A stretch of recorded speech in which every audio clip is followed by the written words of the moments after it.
नमस्कारम। मैं संजय पाल शुरान आपका स्वागत करता हूँ। सवालों के जवाब की 10वीं कड़ी में आप जानेंगे बहुत सारे सवालों के सटीक और सुपरफास्ट जवाब। पुराने वीडियो आप प्लेलिस्ट में जाकर देख सकते हैं। सवाल: सर, टीएसपी सर्टिफिकेट पीहर का वैलिड है क्या? मेरा ससुराल भी टीएसपी में आता है, लेकिन ससुराल का नहीं बन रहा।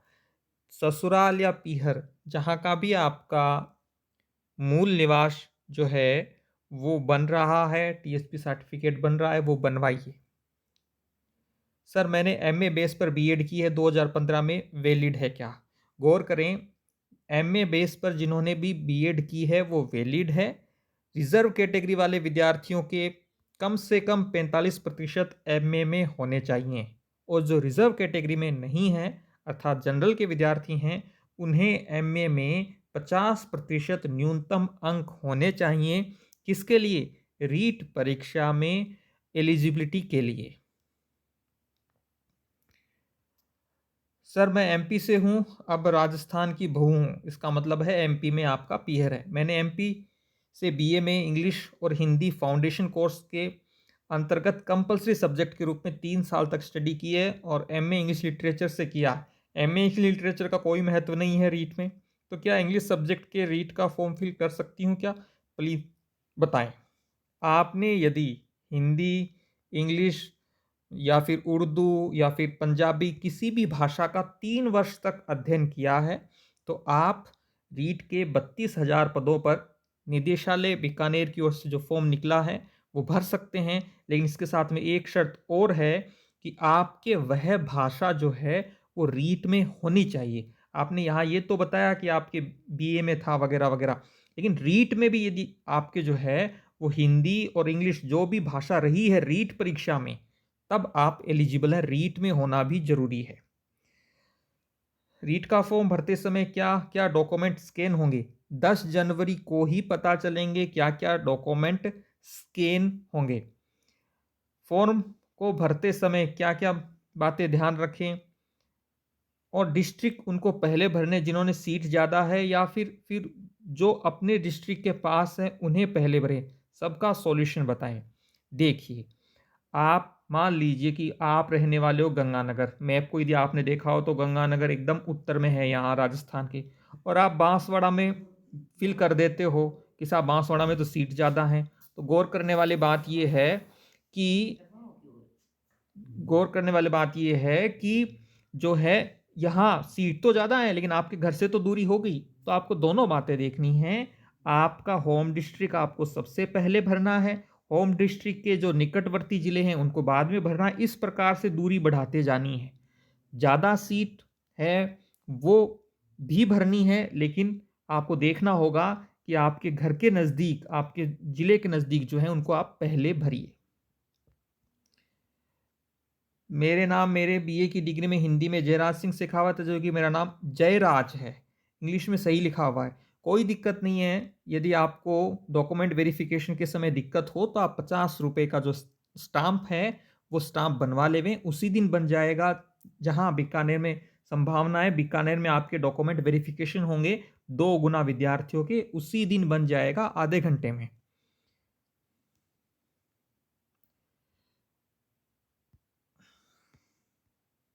सर, मैंने रीट के फॉर्म में जनरल कैटेगरी से फिल किया था, तब मेरा ईडब्ल्यूएस नहीं था। सर, अब मैंने ईडब्ल्यूएस का सर्टिफिकेट बनवा लिया है, क्या अब फॉर्म भरते समय ईडब्ल्यूएस का लाभ ले सकते हैं? हाँ, निश्चित रूप से 100% आप अब ईडब्ल्यूएस का लाभ ले सकते हैं। रीट में आपका ईडब्ल्यूएस का नहीं बना था तो आपने ईडब्ल्यूएस नहीं भरा। अब आप ईडब्ल्यूएस से फॉर्म भरिए, आप लाभ ले सकते हैं। सर, मैं जनरल कैटेगरी से हूँ, हमारा जाति प्रमाण पत्र नहीं बनता। हरियाणा से राजस्थान में मेरिड हो गई और मैं वीडो हूँ, तो मैं ये पता करना चाहती हूँ कि मुझे वीडो का बेनिफिट मिलेगा क्या? प्लीज़ रिप्लाई करें। वीडो, डाइवोर्सी, दिव्यांग, इनमें कहीं पर भी नहीं लिखा है कि इनके आरक्षित पदों का लाभ केवल राजस्थान के मूल निवासी को मिलेगा। ऐसा कहीं पर भी विस्तृत विज्ञापन में नहीं है। इसका मतलब है आप जनरल कैटेगरी की विडो के रूप में फॉर्म भरिए और के मेरिट में आने पर आपको नियुक्ति मिल सकती है। ग्रेजुएशन हरियाणा से with regular English, I am eligible REET English subject. देखो, आपने जो है हरियाणा से रेगुलर इंग्लिश का मतलब यहाँ कंपलसरी इंग्लिश वगैरह से है। यदि आपने रीट में भी लैंग्वेज प्रथम या लैंग्वेज द्वितीय में से कोई भी, यदि आपने इंग्लिश ली थी रीट में और वैसे आपकी 3 साल थी, तो आप फॉर्म भरिए। उसके बाद आगे की प्रक्रिया में पता चलेगा कि कंपलसरी वाले, जहाँ तक मेरी समझ है, कंपलसरी वाले मान्य हैं, वैलिड हैं, उनको नौकरियां मिलेंगी। अदर स्टेट से राजस्थान में मेरिड हो जाए और विडो हो गई तो विडो का कोटा मिलेगा क्या? हाँ, जनरल विडो का कोटा मिलेगा।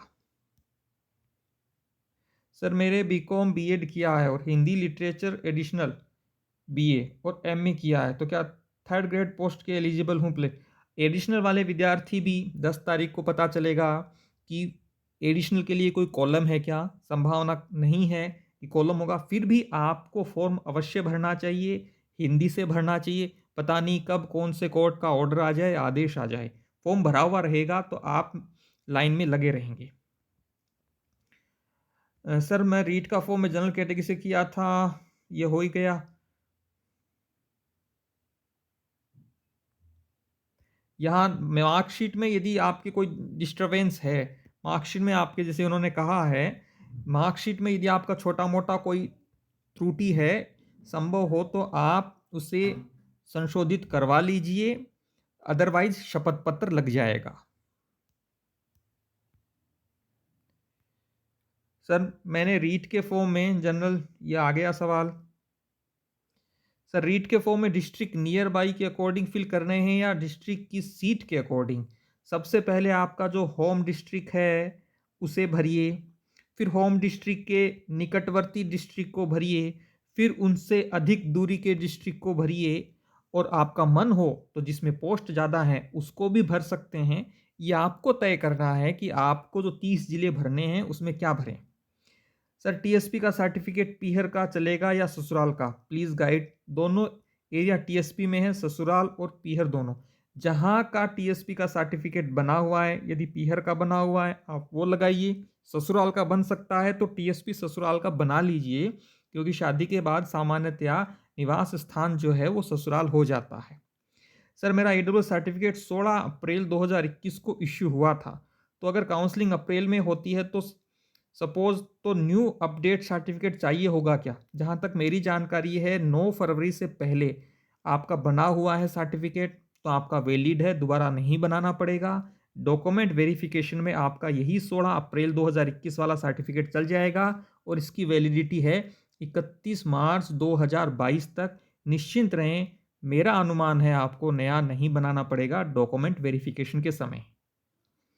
सर, क्या 9 फरवरी के बाद कास्ट सर्टिफिकेट बनाते हैं तो क्या कोई दिक्कत होती है क्या? क्योंकि बहुत सारे ऐसे बोल रहे हैं कि कभी भी बनवा सकते हैं। देखो, आप जाति प्रमाण पत्र कभी भी बनवा सकते हैं, ये तो बात सही है, लेकिन विस्तृत विज्ञापन में साफ उल्लेख है कि 9 फरवरी से पहले का आपका जाति प्रमाण पत्र, मूल निवास प्रमाण पत्र वगैरह बने हुए होने चाहिए, क्योंकि ये प्रमाण पत्र आपकी पात्रता को, आपकी मेरिट को तय करेंगे। मेरा सुझाव है आपको तत्काल जाति प्रमाण पत्र बना लेना चाहिए। सर, मेरे बीए सेकेंड ईयर की मार्कशीट गुम हो गई, तो अब लगाना जरूरी है या नहीं? 100% BA first year, BA second year, BA final year तीनों की मार्कशीट लगेंगी।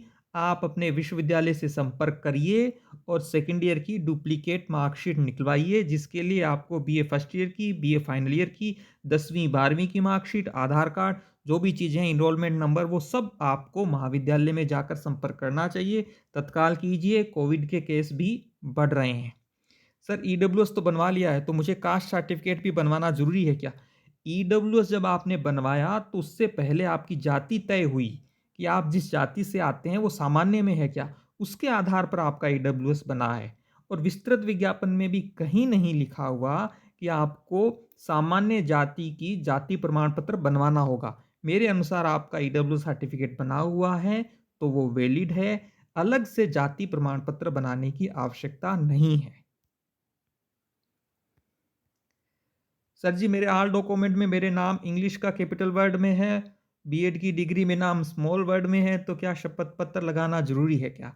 इसे समझिए आप, चाहे कैपिटल में हो या फिर स्मॉल लेटर में हो, नाम तो एक ही है ना, या हिंदी में हो या इंग्लिश में हो, नाम में स्पेस है, स्पेस नहीं है, ये सब वैलिड हैं। कहीं आपको चिंता की आवश्यकता नहीं है, 100% वैलिड है, कोई शपथ पत्र लगाने की आवश्यकता नहीं है। शपथ पत्र उन्हीं को लगाना है जिनके स्पेलिंग में, जिनके नाम में कुछ परिवर्तन है। सर मेरे बीएड कॉलेज की प्रोविजनल एडमिशन स्लिप में एडमिशन डेट 15 अगस्त 2016 है। करेक्टर सर्टिफिकेट में जुलाई 2016 से अगस्त 2018 लिखा है। तो एडमिशन स्लिप में अगस्त 2016, देखो कोई इसमें दिक्कत नहीं है। आपने 2016 में किया है, आप बगड़िया हैं, इसका मतलब है ओबीसी में आते हैं जहाँ तक मेरी समझ है। और आपके यदि 45% से अधिक अंक हैं बीए में या एमए बेस पर आपने किया है, तो आप 100% वैलिड हैं, कहीं तनाव लेने की, चिंता करने की आवश्यकता नहीं है। आप 15 अगस्त 2016 जो एडमिशन की डेट है एडमिशन स्लिप में, उसे आप लिख सकते हैं। जो आपने डार्क जोन वाले ज़िले बताए हैं वो भर भरें कि नहीं भरें? देखिए डार्क जोन और प्रतिबंधित ज़िले में 11 ज़िले शामिल हैं। उन ज़िलों को भरना है या नहीं भरना, ये आप देखिए। जैसे आप चलेंगे इधर बीकानेर, जैसलमेर, बाड़मेर, सिरोही, जालोर, फिर नीचे आएँगे तो डूंगरपुर, बांसवाड़ा, प्रतापगढ़, इधर झालावाड़, बारां और भीलवाड़ा। ये 11 ज़िले जो हैं वो डार्क जोन में शामिल हैं। यहाँ पर यदि आपको जॉइनिंग मिली तो आपको जो है ट्रांसफ़र नहीं होगा। ये आप स्पष्ट देखें, ट्रांसफ़र जो है वो डार्क जोन से नहीं होता है। इन्हें प्रतिबंधित ज़िले कहा जाता है। आप इन्हें भरिए, लेकिन इन्हें अंत में भरिए, मेरा ये सुझाव है। सर मेरी शादी 17 साल हो गए हैं, मेरी सर्टिफिकेट मैं क्या करूं? मेरी सर्टिफिकेट आपको बनवाना है। शादी को 7 साल हुए, 7 दिन हुए या फिर 17 साल हुए, मेरी सर्टिफिकेट बनवाना पड़ेगा। साफ लिखा है विस्तृत विज्ञापन में 2016 के नियम का हवाला देते हुए कि आपको मेरी सर्टिफिकेट बनवाना होगा। पंजाबी एडिशनल है तो क्या रीट में शामिल होंगे क्या सर? आप फॉर्म भरिए, शामिल होंगे नहीं होंगे, क्या हाई कोर्ट का डिसीजन आएगा? हाई कोर्ट का तो क्या, सुप्रीम कोर्ट जो भारत का एपिक्स कोर्ट है, सर्वोच्च न्यायालय, वो एडिशनल पर क्या निर्णय देगा, ये आगे की बातें हैं। आप फॉर्म अवश्य भरें। सर मैं बीए हिस्ट्री ऑनर्स से किया है, क्या मैं एसएसटी से फॉर्म भर सकता हूँ? यदि आपने हिस्ट्री को 3 वर्ष पढ़ा है बीए में, तो आप एसएसटी से फॉर्म भर सकते हैं। एसएसटी से फॉर्म भरने के लिए history, political, economics, geography, public ad, sociology और एक और विषय है दर्शन शास्त्र, इनमें से जो है 7 में से कोई एक विषय यदि आपके ग्रेजुएशन में रहा है 3 वर्ष, तो आप एलिजिबल हैं। सर रीट 2022 के लिए RBSC, Rajasthan board of secondary education, RBSE पढ़ें या एनसीईआरटी? देखो आरबीएससी में सामग्री बहुत शानदार है, बहुत ज़बरदस्त है, और एनसीईआरटी फिलहाल पुस्तकें विद्यालयों में चल रही हैं। तो मुझे लगता है आपने यदि पहले रीट दी है तो आरबीएससी की किताबों को एक बार रिवीजन कर लीजिए और एनसीईआरटी को किताबें भी पढ़िए। मूल निवास जनवरी 2019 का है, चलेगा क्या सर? निश्चित रूप से चल जाएगा, कहीं चिंता करने की आवश्यकता नहीं है। सर जी मैंने 2019 में राजस्थान से बीएड किया था। उस समय राजस्थान में जनरल कैटेगरी के लिए 45% कंपल्सरी थे, इसलिए मैंने ओबीसी से बीएड किया क्योंकि मेरे बीए में 43% थे। लेकिन अब मैंने सेकंड ग्रेड में जनरल से फॉर्म फिल करना चाहती हूँ, प्लीज़ सजेस्ट करें।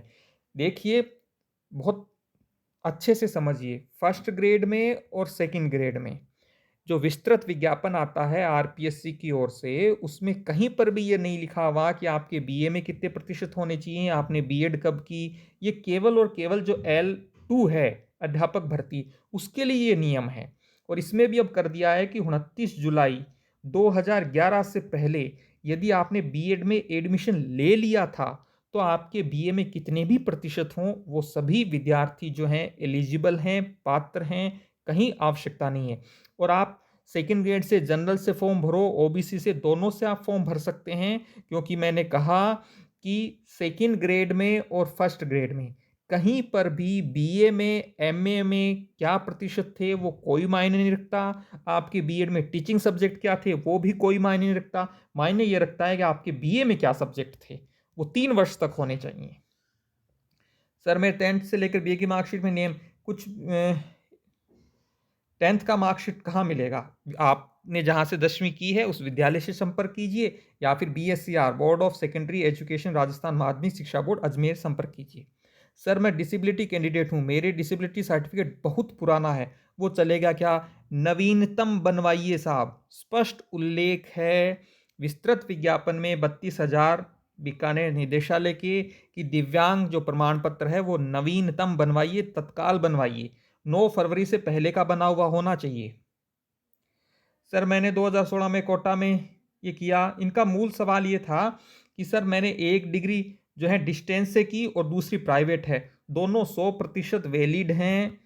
2018 की जो फर्स्ट ग्रेड की भर्ती थी उसमें ऐसे विद्यार्थी भी हैं जिन्होंने 2 साल में बीएड किया। उन्हीं 2 साल में उन्होंने कोटा से वर्धमान महावीर ओपन विश्वविद्यालय से जो है एमए किया, 2 साल में बीएड कर लिया और दोनों डिग्रियां मान्य है। आज वो ज्वाइनिंग उनको मिल चुकी है। तो एक डिस्टेंस से अर्थात दूरस्थ शिक्षा अर्थात इग्नू वीएमओयू से आप करते हैं, दूसरी प्राइवेट या रेगुलर करते हैं, ये दोनों मान्य हैं।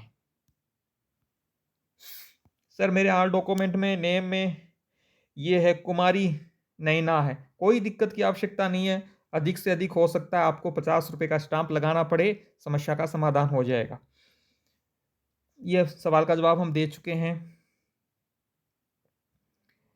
सर मेरी अपनी शिक्षा मध्य प्रदेश से की है और राजस्थान में विवाह हुआ है। ग्रेजुएशन में मैंने फाउंडेशन कोर्स के, यहाँ कंपलसरी है। आप देखो जो भी आपके बीए में रहे हैं, हिंदी रही है या फिर इंग्लिश रही है, वो यदि आपके रीट में है तो आप रीट का फॉर्म भर सकते हैं। कंपलसरी वालों की बात कर रहा हूँ, चाहे वो एमपी के हों, पंजाब के हों, कहीं के भी हों। यदि आपने 3 वर्ष तक किसी भाषा का अध्ययन किया है और वह भाषा आपके रीट में है तो आप फॉर्म भर सकते हैं। सर मैंने रीट में इंग्लिश ली है, परंतु सर मैंने रीट में इंग्लिश और हिंदी लैंग्वेज ली है, ठीक है।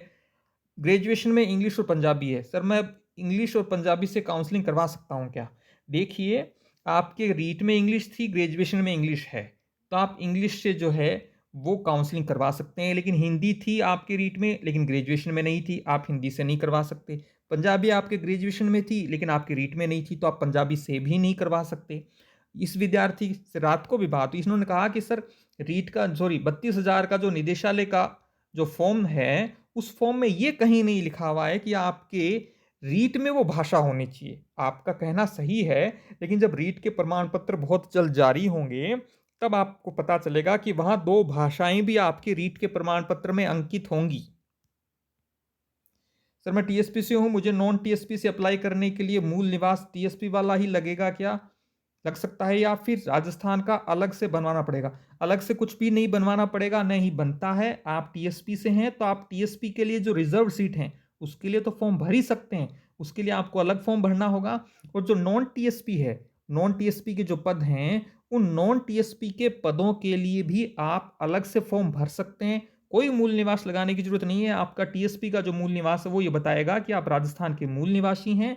और टीएसपी में आप जिस भी कैटेगरी में आते हैं, टीएसपी में तो 3 ही कैटेगरी हैं, जनरल, ओबीसी, जनरल, एससी और एसटी, 3 कैटेगरी हैं। लेकिन टीएसपी के वे विद्यार्थी जो ओबीसी में हैं वो नॉन टीएसपी में ओबीसी में आएंगे और ओबीसी से फॉर्म भर सकते हैं। ओबीसी के मार्क्स मेरिट लिस्ट में आने पर उनको नियुक्तियां मिल सकती हैं, कहीं अलग बनाने की आवश्यकता नहीं है।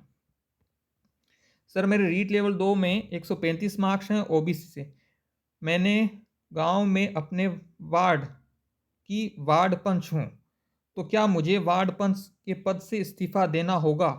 अगर देना होगा तो कब तक? यहाँ गांव के कुछ लोग कह रहे हैं कि अभी इस्तीफा दे दो, कुछ कह रहे हैं कि वार्ड पंच से इस्तीफा देने की कोई ज़रूरत नहीं है, इससे कोई दिक्कत नहीं होगी। तो आप कुछ सुझाव दीजिए। देखिए सबसे पहले तो फिलहाल तो आप इस्तीफा देने की आवश्यकता नहीं है, क्योंकि 2 पदों पर आप एक साथ नहीं रह सकते। वार्ड पंच जो है वो एक संवैधानिक पद है। जैसे वार्ड पंच हुआ, सरपंच हुआ, जो भी हैं, आप एक संवैधानिक पद पे हैं। तो मुझे लगता है आपको इस्तीफ़ा तो देना होगा, जहाँ तक मेरी समझ है, मेरा अनुमान है। लेकिन आप जब जॉइनिंग करें L2 में, उस L2 में जॉइनिंग करने से पहले आपका इस्तीफ़ा मंजूर हो जाना चाहिए। क्योंकि ऐसा नहीं है कि आपने L2 को जॉइन कर लिया और इधर आप वार्ड पंच भी हैं, तो 2 पदों पर एक साथ रहना जो है, वो मान्य नहीं है। अभी आप नहीं देवें, डॉक्यूमेंट वेरिफ़िकेशन करवा सकती हैं आप या करवा सकते हैं, जो भी हैं, वो करवाइए और उसके बाद आपको जब फाइनल डिस्ट्रिक्ट अलॉट हो जाएगा और आपको नियुक्ति मिल जाएगी, उससे पहले मुझे लगता है आपको वार्ड पंच से इस्तीफ़ा दे देना चाहिए। और अधिक जानकारी जो है ना, आप अपने जिला परिषद में या आपका जो भी ग्राम पंचायत में आपको पंचायत समिति जो भी है, उस पंचायत समिति का जो बीईओ है, डीईओ है, उनसे आप पूछिए या किसी और से सरकारी जो तंत्र है, उसके किसी अधिकारी से पूछिए कि साहब ये मामला है। मेरा अनुमान है आपको इस्तीफ़ा देना होगा जॉइनिंग से पहले। जिला मिलने के बाद स्कूल में चॉइस के लिए कुछ वक़्त देंगे या डॉक्यूमेंट वेरिफ़िकेशन के टाइम पर तुरंत ही बताना पड़ेगा? देखो, स्कूल चॉइस जो है ना, वो तो आपको जब फाइनल आपको डिस्ट्रिक्ट मिल जाएगा, अभी तो डॉक्यूमेंट वेरिफिकेशन होगा। इस डॉक्यूमेंट वेरिफिकेशन के लिए आप फॉर्म भर रहे हैं, 32,000 पदों पर फॉर्म हो रहे हैं, 64,000 विद्यार्थियों को डॉक्यूमेंट वेरिफिकेशन के लिए बुलाया जाएगा। अभी तो आपको 30 जिले भरने हैं। यदि आप एनटीएसपी में हैं, टीएसपी में हैं, तो आपको 8 जिलों की वरीयता भरनी है और इसे सबमिट करना है। उसके बाद 64,000 विद्यार्थियों को बुलाया जाएगा और उसमें कितनी रैंक आएगी, क्या आएगी, इस पर मैं एक सेपरेट वीडियो बनाऊंगा। अभी आपको स्कूल चॉइस नहीं करनी है। मेरिट सर्टिफिकेट ससुराल का बनाना है, कोई प्रॉब्लम तो नहीं है, पीहर से नहीं बन सकता, ससुराल का बना सकते हैं आप, कोई दिक्कत नहीं है। सामान्यतया शादी के बाद में जो लड़की है, जो बहू हो गई है किसी घर की, तो ससुराल की वो सामान्यतया मूल निवासी हो जाती है। सर, मूल निवास तो पति के नाम से बनेगा ना, ससुराल से? हाँ, जब आप ससुराल से बनवा रही हैं तो पति के नाम से ही बनेगा। सर, मूल निवास 2015 में डिजिटल बनवाया है तो वो ही चल जाएगा क्या? देखिए, संभव हो तो आप नया बनवाइए, क्योंकि 10-12 साल हो गए। वैसे मूल निवास तो एक बार ही बनता है। ठीक है, आपने डिजिटल भी बनवा लिया है तो ये चल भी सकता है। ये डॉक्यूमेंट वेरिफिकेशन करने वाले जो भी कर्मचारी अधिकारी होंगे उस पर निर्भर करेगा। सर, मेरे बीएसटीसी सेकेंड ईयर की मार्कशीट में पापा के नेम कोई भी स्पेलिंग मिस्टेक है तो आप शपथ पत्र लग जाएगा। सर जी, हिंदी और एसएसटी दोनों बन रहे हैं, दोनों में हो गया, उसके बाद दोबारा चॉइस भरवाएंगे क्या जी? बहुत अच्छा सवाल पूछा है। अच्छा है, आपका दोनों में होने की आपकी संभावना है। अभी आप एसएसटी का फॉर्म भरिए। एसएसटी के फॉर्म में आपको 30 जिलों को प्राथमिकता से भरना है। आप हिंदी का फॉर्म भरिए। हिंदी में भी आपको 30 जिलों की वरीयता देनी है, रैंक देनी है। यदि आपका दोनों में सिलेक्शन हो जाता है, एसएसटी और हिंदी में, तो जिसमें आपकी रैंक ज़्यादा आएगी आपको चुनने का अवसर दिया जाएगा। ऐसा नहीं है कि एसएसटी में रैंक ज़्यादा आ गई लेकिन जिला दूर आ गया तो आपको वहाँ मिल गया। जहाँ तक मेरी जानकारी है, विज्ञापन को जितना पढ़ने के बाद समझ में आया है, आपको चॉइस दिया जाएगा, समय दिया जाएगा कि आपका दोनों में सिलेक्शन हो रहा है, आप एक को चुनिए और उसे चुनकर आप लॉक कीजिए। फिर मान लीजिए आपका हिंदी में हो रहा है तो हिंदी में फिर आपको डिस्ट्रिक्ट अलॉट हो जाएगा। फिर डिस्ट्रिक्ट में जाने के बाद वहाँ पुनः आपको स्कूल चुनना होगा। शपथ पत्र और घोषणा पत्र नोटेरी से एक ओरिजिनल बनवाएं। देखिए, फिलहाल आपको नहीं बनवाने हैं। क्या है कि कुछ सम्मानित गुरुजन साथी जो हैं, उन्होंने शपथ पत्र और घोषणा पत्र के बारे में विद्यार्थियों को बताया कि अभी बनवा लो। अभी बनवाने की आवश्यकता नहीं है। जब डॉक्यूमेंट वेरिफिकेशन में अर्थात 64,000 में आपका नाम आ जाएगा, तब आप बनवा लीजिए। और ये एक दिन का काम है, शपथ पत्र और घोषणा पत्र बनवाना। और आप ऐसे 3-4 शपथ पत्र बनवाओगे, 500-700 रुपये का खर्चा हो जाएगा। और हो सकता है कुछ विद्यार्थियों का डीवी में ही नंबर नहीं आए। और हमेशा याद रखिए, शपथ पत्र और घोषणा पत्र हमेशा ओरिजिनल लगेंगे, ओरिजिनल ही चाहिए होंगे। ऐसा नहीं है कि फोटोकॉपी करवा लें। बाकी बीकानेर निदेशालय क्या बताता है, वो फोटोकॉपी सामान्यतया घोषणा पत्र और शपथ पत्र की फोटोकॉपियां नहीं चलती हैं। सर जी, रीट में एमए की मार्कशीट के साथ डिग्री चाहिए क्या? यदि आपने एमए को लगाया है तो डॉक्यूमेंट वेरिफिकेशन में ये देखा जाएगा कि आपकी कट ऑफ पर यदि नंबर हैं तब आपको मांगा जा सकता है। भर्ती में चरित्र प्रमाण पत्र अंतिम रेगुलर बीएड की थी उसका लगेगा, या जो अंतिम प्राइवेट एमए? अंतिम रेगुलर डिग्री का ही चरित्र प्रमाण पत्र लगेगा। अंतिम आपने बीएड किया है रेगुलर तो उसका लगेगा, एमए एमकॉम एमएससी किया है उसका लगेगा, आपने अन्य कोई उपाधि प्राप्त की है रेगुलर के रूप में उसका ही लगेगा चरित्र प्रमाण पत्र, रेगुलर डिग्री का लगेगा। प्राइवेट वाला तो कौन देगा आपको बनाकर। सर रीट लेवल 2 की एसएसटी की टेस्ट सीरीज कब आएगी? 12 जनवरी स्वामी विवेकानंद के जन्म दिवस पर हम कोशिश कर रहे हैं कि आपके लिए रीट L1 और L2 जो है उसके लिए टेस्ट सीरीज जो है वो उपलब्ध करवाएं। देखते हैं 12 तारीख को। एमपी से बीए बीएड किया है 2006-07 में, अब वो कॉलेज बंद हो चुका है, मेरे पास एडमिशन डेट नहीं है तो मैं क्या करूं, सॉल्यूशन बताएं सर। अब इसमें क्या है, 2006-07 में आपने बीएड किया है, बेसिकली एडमिशन डेट, ठीक है ना, वो इतनी महत्वपूर्ण क्यों है? एक छोटा सा वीडियो मैं इस पर बनाऊंगा तब आपको समझ में आएगा। आपकी डेट बंद हो गई है तो आप क्या लिखें ये तो आप तय करें। एमए में 44% है, मैं फर्स्ट ग्रेड दे सकता हूं कि नहीं, प्लीज़ रिप्लाई। मैंने आपको वीडियो में शुरू में भी कहा, फर्स्ट ग्रेड में और सेकंड ग्रेड में कहीं पर भी ये नहीं लिखा कि आपके एमए में कितने होने चाहिए या फिर एमएससी या एमकॉम में कितने होने चाहिए। सेकंड ग्रेड में कहीं नहीं लिखा कि आपके बीए बीकॉम बीएससी में कितने प्रतिशत होने चाहिए, कितने भी हों सब मान्य हैं। आपके टीचिंग सब्जेक्ट क्या थे बीएड में कोई मायने नहीं रखता, मायने ये रखता है एमए तो आप किस सब्जेक्ट से भी कर रखा है उससे फर्स्ट ग्रेड दीजिए। यूजी और पीजी में समान विषय का जो नियम था वो भी अब नहीं है, वो केवल पदोन्नति अर्थात प्रमोशन के लिए है। और बात यदि करें सेकंड ग्रेड की तो सेकंड ग्रेड में भी क्या है, यदि आप एसएसटी की तैयारी कर रहे हैं तो 7 विषय हैं, 7 में से 2 विषय आपके पास बीए में होने चाहिए, 3 वर्ष तक होने चाहिए, तो आप एसएसटी के लिए एलिजिबल हैं। धन्यवाद सर आपको इस मुहिम के लिए, बहुत बहुत आभार आपका। रोज रात को 10 से लेकर 10:15 तक हमारे 2 टेलीग्राम ग्रुप हैं, वहाँ पर विद्यार्थियों ने मैसेज करते हैं और मैसेज का ही मैं यहाँ जवाब देने की कोशिश कर रहा हूँ। सर बीए में इंग्लिश लिटरेचर है, बीएड में टीचिंग सब्जेक्ट इंग्लिश नहीं ली, रीट में इंग्लिश लैंग्वेज है, मैं रीट के लिए फॉर्म अप्लाई कर सकता हूँ क्या? 100% कर सकते हैं साहब। मैंने अभी कहा बीएड के टीचिंग सब्जेक्ट का कोई मायना नहीं है, न L2 में है, न सेकेंड ग्रेड में है, न फर्स्ट ग्रेड में है। आपके बीए में इंग्लिश लिटरेचर था, आपके रीट में इंग्लिश था, आप वैलिड हैं। ये जो है वीडियो था, वीडियो थोड़ा लंबा हो गया, फिर भी आप इसे धैर्य से यदि आपने सुना होगा, ढेरों सवालों के जवाब आपको इसमें मिल गए होंगे। फिर भी आपका कोई सवाल रह गया है तो इसी वीडियो के डिस्क्रिप्शन में आपको जो है टेलीग्राम ग्रुप का एक लिंक मिलेगा, उसे ज्वाइन कर लीजिए और उस पर जो भी आपको सवाल हो रात को ठीक 10 बजे आप अपना सवाल मैसेज कर सकते हैं। बहुत जल्द मैं 2-3 छोटे छोटे वीडियो बनाऊंगा। एक तो एडमिशन डेट इतनी महत्वपूर्ण क्यों है, दूसरी एक ये रोस्ट जो हॉरिजॉन्टल रिजर्वेशन होता है दंडवत और क्षैतिज, इस पर एक छोटा सा वीडियो आएगा और 1-2 छोटे छोटे वीडियो और आएंगे। और एक बात पुनः कहूँगा मैं, 10 तारीख को फॉर्म खुलते ही ऐसा नहीं है 10 तारीख को फॉर्म भर दें, 1 या 2 दिन का आप इंतज़ार कीजिए, सारे नियमों को समझिए अच्छे से।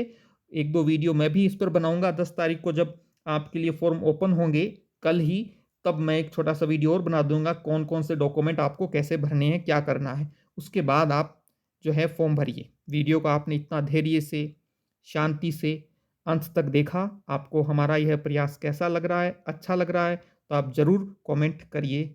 बहुत बहुत धन्यवाद, आभार।